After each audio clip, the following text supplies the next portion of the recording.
Pak Menteri beserta jajaran, ada Kepala BPH juga, SKK yang saya hormati.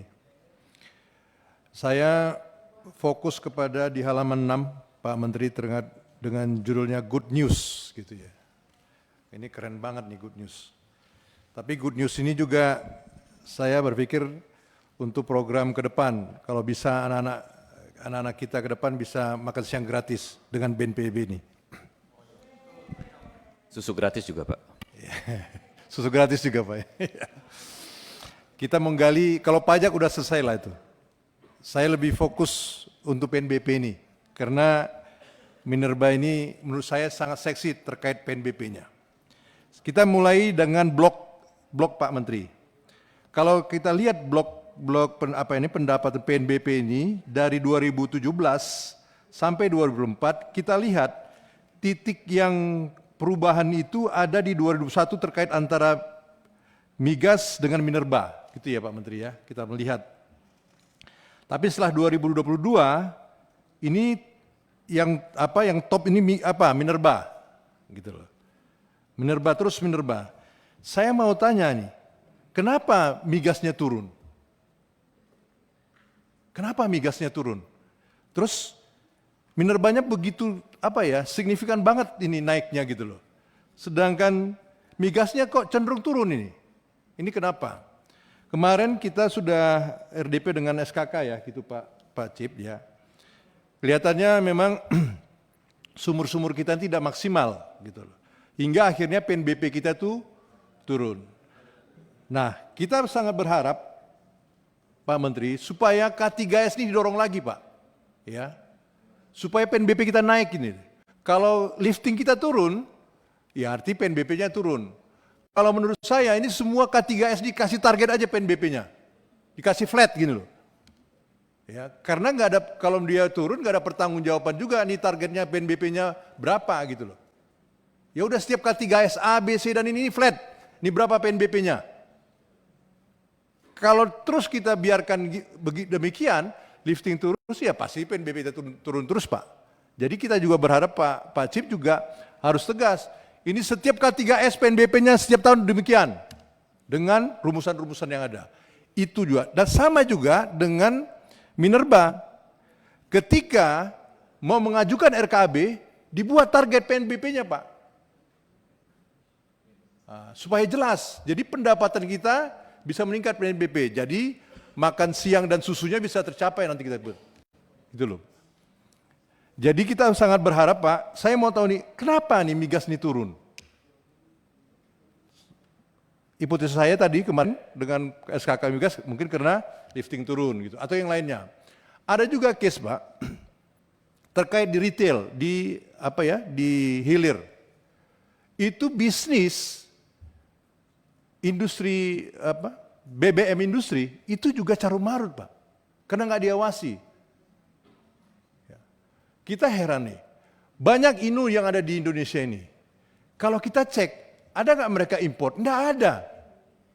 Yang import itu ya hanya Pertamina Patraniaga.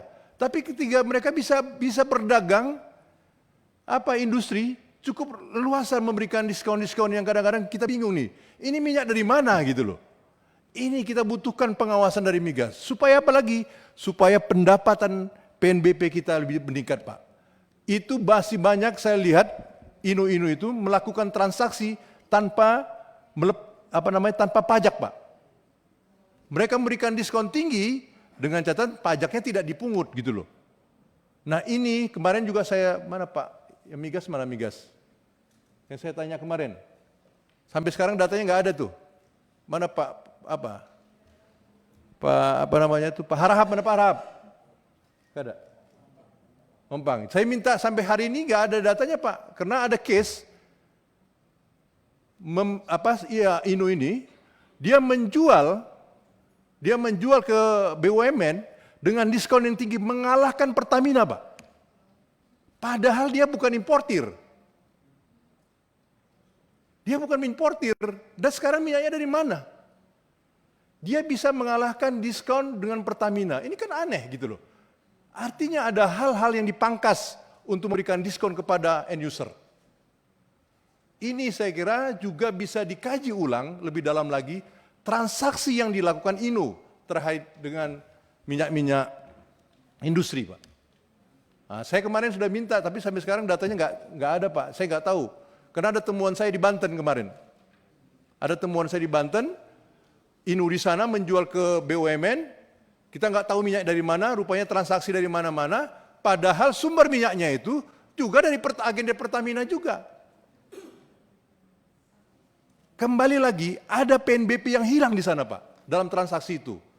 Jadi, menurut saya, jumlah dari PNBP, dari migas sama minerba harusnya sama dong, nggak boleh. Padahal gimana, Pak? Migas ini kebutuhan kita sehari-hari loh, Pak, masyarakat Indonesia. Sedangkan minerba itu kan terkhusus dia. Migas ini Pak? Kebutuhan setiap hari, day to day masyarakat Indonesia. Harusnya PNBP-nya lebih tinggi daripada minerba. Ini yang maksud saya, tolong dikaji di SDM. Mana ini posisinya nih sebenarnya?